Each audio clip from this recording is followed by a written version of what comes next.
רוב הגופות, מההבזק של האש, מה שקל להישרף בגוף זה השיער. אז אתה רואה את השיער שרוף, והפנים.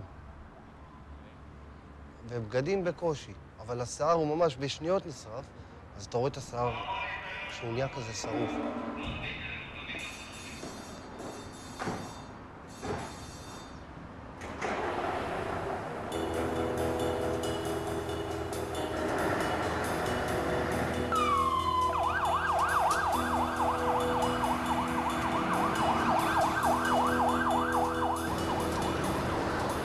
איציק, מספר 2 מול משרד הבריאות.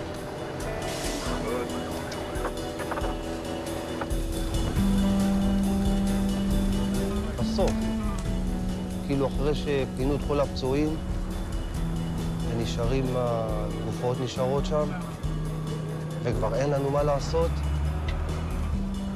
אז המוח מתחיל לחשוב, ואני נזכר באחי. אחי שנהרג בפיגוע בקו 18.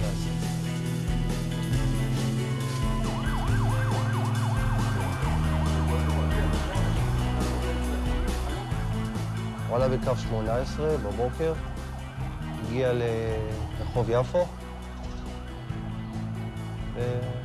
ופוצץ האוטובוס, הוא היה בתוך האוטובוס, הוא נהרג במקום.